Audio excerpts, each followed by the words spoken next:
Church, I have decided to do a real talk on today to talk about democracy and what needs to happen in these United States of America. Looking at democracy, democracy is defined as a government in which the supreme power is vested in the people.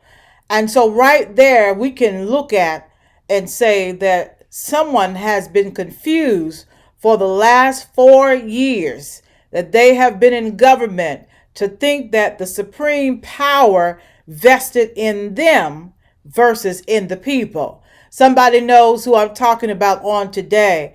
And anytime someone is elected to office and they think that the power is vested in them versus in the people, then we got a problem going on in our society on today. Also, when we look at democracy, uh, people exercise their power through their elected agents. Okay, and so that is why we always make sure that if the person that we elected to a particular office is not representing the rights of the people, is not working on behalf of their constituents, is not helping to better their constituent situations here in the United States of America, that's why we say we got to get them out of office. Put somebody in office who will work for your rights and who will work to change the laws that will better your condition. And so that is what a democracy is about. And so the people also choose their governing legislation. And so therefore we can decide what laws govern us federally, what laws govern us in the state, as well as what laws will govern each of us in our city. And so there are two important things about democracy that I need everybody to know on today. And that is all citizens of the country have the right to vote. And so we know that a lot of this, I'm not going to say all of it, a lot of this has come to a surface, or as we like to say, come to a head because of those having the right to vote and those people who actually exercise their right to vote this time. We saw that in Georgia, more people voted than voted in the presidential election because they knew that there was something that was critical and their voice could be heard and their voice could make a difference. And so they came out and showed out in Georgia and they got the people elected who will represent them and represent progress. And so the democracy, all of the citizens of the country have the right to vote. Also, elections in a democracy are held regularly. And so if an election is held regularly, that means that you could be voted out or you can get your seat back. But whatever the case is, the people have the right to vote. And so now I'm glad to see that in this country, people are no longer using the old ways of voting. They have progressed in many states, not in every state, but people have made progress and they are exercising new ways to offer their citizens the right to vote. And so the United States, we have to know, is both a democracy and a republic. And so oftentimes we talk about it being a democracy, but we don't mention it being a republic. And so the republic is in essence the form of government where those elected must govern according to the laws or the laws of that land. And so whatever the legislatures and those persons elected to devise the laws and bring the bills and stuff to the floor and they're voted upon, then those laws are the ones that will be governing. And so that is what the republic is about. And so, I think Donald Trump may have missed a couple of government classes somewhere along the way. But we do have people that help us to govern according to the law. And so what we saw on January 6th, a part of that was where people were determined to govern according to the law. They were determined to follow the law of the land. And so there were people, others who were upset about that because they did not believe we should follow the law of the land. They wanted to follow the law of one person who wants to be a dictator and wants to change the law of this land. And so we are not going to do that. And that's what we saw on January the 6th when the people came back to continue with the accepting of the votes of each state, and to certify the president and the vice president. They came against civil rights. People came against the rights of women. People came against LGBT rights and still are coming against LGBT rights. Especially they come against transgender rights, and they come against disabled persons' rights. They come against older adult rights. And so we have this group of people who feel as if it's not their way, and if it's not causing them to feel as if they are greater than another group of people, then it's not going to be anyway. And so that once again takes us back to moral and character. And so I've said before that the moral in this country has been broken, it has been destroyed, it has been severed. And so we've got to work on morals and values in this country again, because somewhere along the way, those have gotten lost or those have gotten tossed aside. So when the election did not go the way of a certain group of people, I don't even have to say their names, they decided they need to take matters into their own hand. And so an insurrection occurred. And for the first time in the history of these United States of America, the Capitol building was taken over by domestic terrorists. And I want to say domestic terrorists because they ain't even come from somewhere else. They came from right here. And anytime that you put people in a place of fear and you make it known that you are about to attack others and you're about to take lives and you could even take hostages, then that makes you a terrorist in this country. And so if you were born here or if you have citizenship here and you're doing those types of things, that makes you a terrorist. And we do not accept terrorism in this country. We have rules against terrorism and laws against terrorism. So why those things were not applied, why people were not arrested on that day, I do not know. But we need answers, and we need them now. And so we saw white supremacy at its peak. I'm just keeping it 100. We're just talking today. So we saw white supremacy at its peak. Law enforcement opening the doors for persons to enter the Capitol building. If you didn't see it, go watch some of the videos.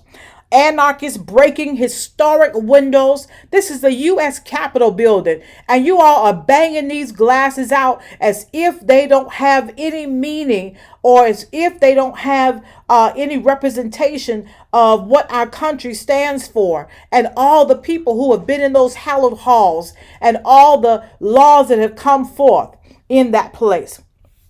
And so they were breaking these historic windows, supremacists sitting in the vice president's chair in the chamber. You had a man who was even hanging from the wall there. You had idiots with their feet on Speaker Nancy Pelosi's desk. And they even had the audacity to take some confidential papers out of her office and post them on the internet and on social media. I mean, what type of people would do those things to the country they say that they love? They're walking around with flags and all this kind of stuff, but yet and still, they were always displaying a symbol of hatred. They had the symbol of the Confederate flag, and they displayed hatred the entire time that we watched them on January the 6th. All of this because a narcissist lost an election, and the narcissist cannot stand to lose. All of this because a narcissist lied and told himself a lie. He believed the lie. The people around him allowed him to believe the lie. And he began to feed the lie to all of these hate groups. And then they got emboldened because of the lie that was told, and because they've seen him say that he can even kill somebody of color on Main Street or on Wall Street, and nobody would do anything about it, and his people would still support him. All of this should have been shut down a long time ago. Twitter just shutting down his account. Why are you just shutting down his account now? His account should have been shut down 4 years ago, as he continued to incite hate, as he continued to incite discrimination, as he continued to promote white supremacy. Facebook just shutting down his account. He should have been shut down 4 years ago. Now they're shutting down his POTUS account, because when they shut down those, then he started posting on the POTUS account. That should have been shut down years ago. And so people waiting and thinking that something different is going to happen, when every time he shows you he's not going to do anything different. Every time he shows you, he's going to continue to incite and push his people and promote them to do hateful, ugly, violent things. So why is it we have tolerated this for so long here in the United States of America? I think if we look back at this whole situation, I don't think it just started with him losing the election. I'm going to keep it 100.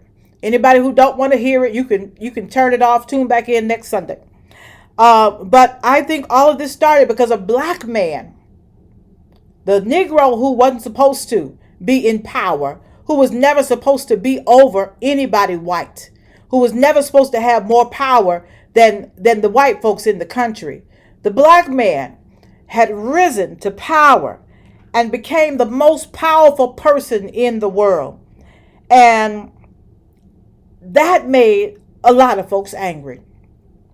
And Trump, if we're honest with ourselves, he expressed that all the time. And that's why he wanted to overturn everything that Obama had done in this country. And he wanted to destroy his legacy. We're going to keep it 100. Somebody write something. Somebody post something on Facebook, because y'all know I'm telling the truth. And also, Obama wasn't just the only reason. People in this country hate women so much.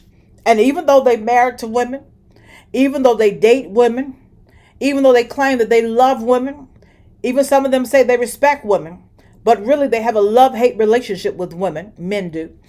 Some of them, not all of them. But some men hate women so much. And some women hate women so much that they became angered when Hillary Clinton broke the glass ceiling and became the first woman to be, I want to say, nominated for president. She was the first female nominee for president of these United States of America.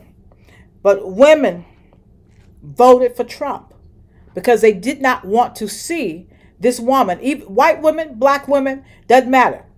They voted for Trump because they did not want a woman in charge in this country. And so what does that tell us about where we have come in this country on today? And I just believe also that all of this was because of narcissists who doesn't care about black and brown people. It was evident during the Black Lives Matter protest. It was evident by the way he directed the National Guard to come in, even over the mayor's authority. He directed the National Guard to come in and wanted the police to be in and told them to do whatever they need to do. The way he had people jumping out of vans in different parts of the country at Black Lives Matter protests. And these were peaceful protests. Let's call it what it is. They were peaceful protests. Now, there were some people who came in who were doing destructive things. But the Black Lives Matter people, for the most part, were peaceful protests. And so now, even during this pandemic, the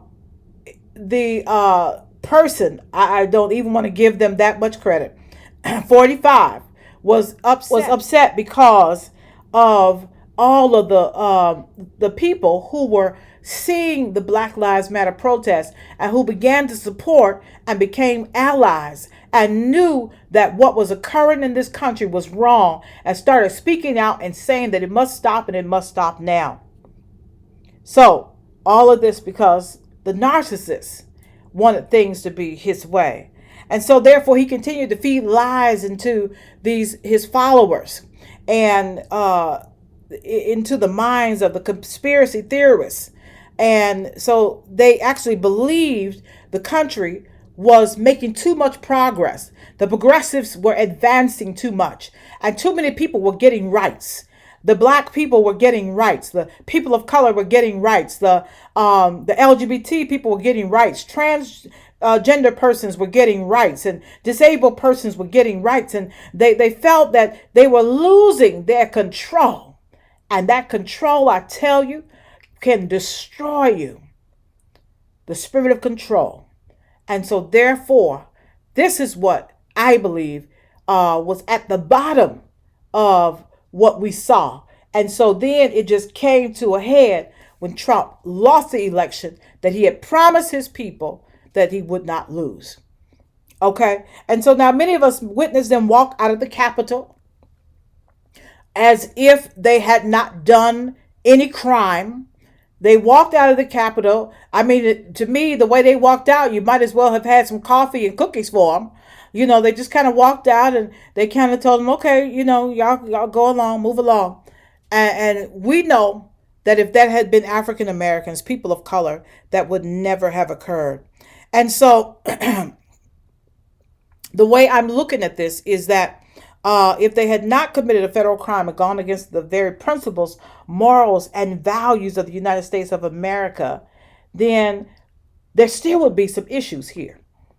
And so we saw them leave and vow to publicly return. They were not ashamed to let us know on social media sites, on the internet, that they would be back. And so some of you noticed that I posted the other day on Facebook that we have to do something now. We've got to take action now. I'm almost at the end of my time. I'm trying to make sure I'm within my time. That we got to take action now. And so we cannot wait because we've always heard that we need to wait. And so how long have we heard to let things work themselves out? How long have we heard that we ought to pray and wait on the Lord? How long have we been told that it'll calm itself down? So don't worry about it. It'll all work out. It'll all come out in the wash. Okay, but I came to tell somebody today, we must defend our democracy. We must defend our dignity as black and brown people. We must stop thinking that things will change without actions that will send a clear message that we will not stand idly by and continue to accept the abuse and not say anything. And so Dr. Martin Luther King Jr. said in one of his speeches, somewhere along the way, it is necessary to see that human progress never rolls in on the wheels of inevitability. It comes through the tireless efforts and the persistent work of dedicated individuals who are willing to be co-workers with God. Without this hard work, time itself becomes an ally of the primitive forces of social stagnation.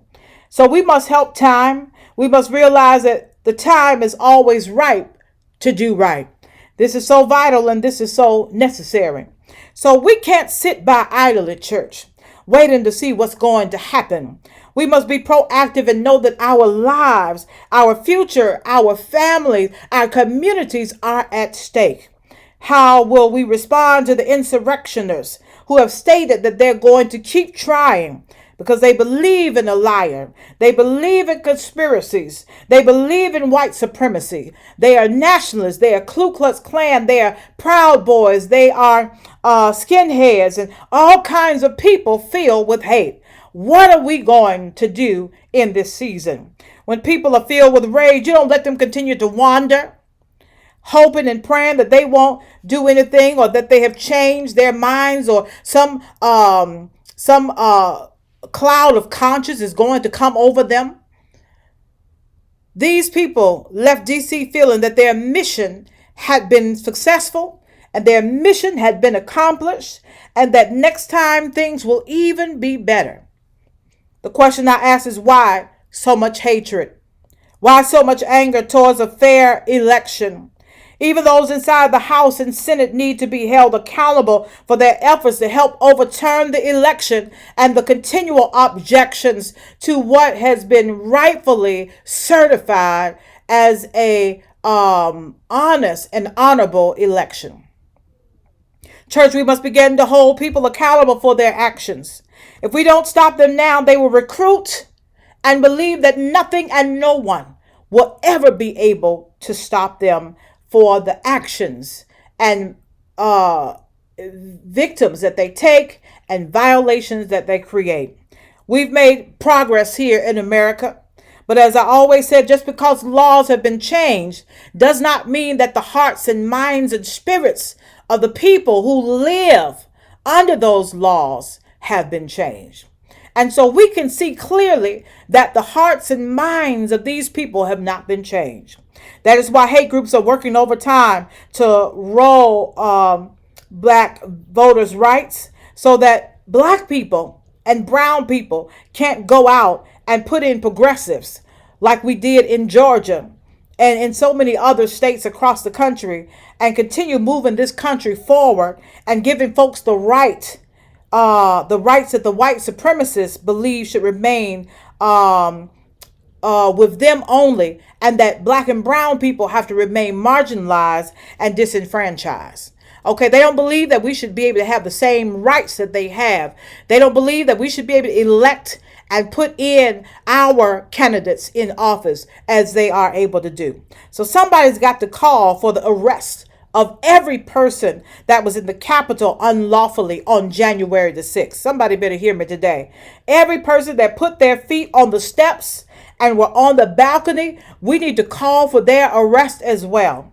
Every person that broke out windows and desecrated the Capitol building in Washington, D.C. needs to be arrested as well. Every one of them needs to be arrested and not allowed to bond out and made to sit in the thing that they did in this country on January the 6th. Church, I'm saying to you today, it's time to speak out. Even if others don't agree with you, even if others don't like it, let your voice be known. Let it be known that you are not going to sit by idly and continue to watch these things happen to you. And you're not going to be silent, because when you're silent, that is saying that you're in agreement with what is going on and what is taking place in our country. I heard a white woman on TikTok, as I was looking through, say that she had managed to get inside the Capitol door, and that she was sprayed and her eyes were burned, and she was sprayed with mace, and they pushed her back outside of the door. And she was saying that they asked her, why did she get in? She said it was always known that they were to go inside of the Capitol building. She said it's a revolution, and that's what we had to do. We had to go inside and break into the Capitol. That was always a part of the plan. So they were directed by a delusional, sick, narcissistic president to rise up, to stand up, to revolt, to break the law in an attempt to overthrow this government. Church, if we don't do something now, we may run out of time. We must take action now before the sick seed gets into the children of those persons, and to the young people and teenagers of those persons, and to the young adults here in our country. And that seed of hatred, that seed of racism, that seed of discrimination, violence and marginalization, disparity and disruption, the seed that makes them think that it's okay to act in that manner. I want to tell somebody today, it is not. Dr. King said in the message he gave, called Remaining Awake Through a Revolution, that a reporter approached him and talked to him about his views on the war, and said he needed to change his view on the war because they were losing money. His organization was. Dr. King told the reporter, sir, I'm sorry, you don't know me. I'm not a consensus leader. Somebody needs to say, I'm not a consensus leader. He told him, I'm not a consensus leader. I do not determine what is right and wrong by looking at the budget of the SCLC. Come on now. I've not taken a sort of Gallup poll of the majority opinion. Ultimately, a genuine leader is not in search for consensus. That means that they know sometimes that they're going to go against the grain, but they have to go with what the Spirit leads them to do. And sometimes you got to go against the grain. Maybe your friends on your Facebook page are saying that, hey, they didn't believe that Joe Biden need to win. And so they can understand this. You ought not ever be able to understand why people are so full of hatred and rage that they want to overthrow the government, overthrow the people's wishes and their votes, and not consider democracy in our land. You ought not ever be able to understand or support that. And so King said, in essence, a genuine leader is not a searcher for consensus, but a molder of consensus. So you got to bring the people along with you. And King says, vanity asks the question, is it popular? Conscience asks the question, is it right? We need some conscious leaders who are morally driven by what is right on today. Our democracy, yes, needs a lot of work. I'm not saying that it's right. I'm not saying that we don't have a long way to go. But we are moving to elect persons who can represent us and make sure laws are being changed and protecting those who have been disenfranchised and forced into poverty. Many of us watched this on January 6th, realizing that if this was the Black Lives Matter movement protest, people of color would have been shot. People of color would have been shackled. I'm going to keep it 100. People of color would have been surrendered and shipped to the nearest jail possible. People of color would have been all laid out in the ground and nobody would have said a thing about it. People of color would have been met with police on horses. They would have been met with numerous National Guard. They would have been met with a corps of military and even military equipment. But with a known hate group that was coming, they knew that because they had a permit that they had been given, coming to the district to march and to rally with the purpose of supporting Donald Trump because he did not win and they wanted to make sure that they could overturn the election. There was none of this present because they didn't take the white lives the way that they took the black lives in consideration. They sent a clear message that there are two systems of law here in America. We can no longer sit by idly, church, while this continues to be the law of the land. We must work to change this so that our children, grandchildren, nieces and nephews and cousins and friends will not have to endure the pain of outright racism against a group of people simply because of the color of their skin. And what I'm saying is that the black bodies don't matter. They don't have any meaning, but the white bodies do. And so they took extra precaution to preserve them on January 6th. The insurrection on January the 6th was a reminder of the hatred and supremacy that is alive and well in this country and in the hearts and minds of many living in America today. Before I close, let me say, this is not the first time that a coup has been attempted here in the United States of America. We're not new to coups here. And so, however, there was only one in the past that was successful when I studied this. And so there was one in 1898 that occurred in Wilmington, North Carolina. 2,000 white men took to the streets. Does that sound familiar? While it took the form of a race riot, the Wilmington uprising was actually a calculated rebellion by a cabal of white business leaders and Democratic politicians intent on dissolving, get this, the city's biracial majority Republican government. Does that sound familiar to anybody? That people are upset because two races can come and work together. Two races can be in charge. Two races, black and white, and can be in position and can lead in government. And so what the problem was that they didn't like this. And so these were not just your trailer park folks. These were business people. These were leaders in the community who are a part of this 2,000 white men revolt that happened in 1898. So once in power, the conspirators banished prominent black leaders and their white allies from the city and joined with other North Carolina Democrats in instituting a wave of Jim Crow laws suppressing black voting rights. Y'all better hear me today, because the goal is now going to become, they're going to work to suppress the black vote. They're going to work to suppress the vote of color. They're going to work to suppress the minority vote and make sure that laws are now put in place. Hear me, put in place to make sure that we won't be able to have an election like what we had this time. And so that is the goal.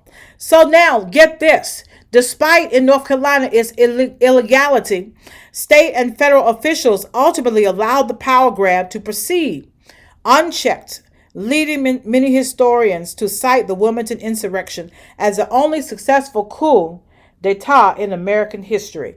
And so we cannot allow this to go unchecked.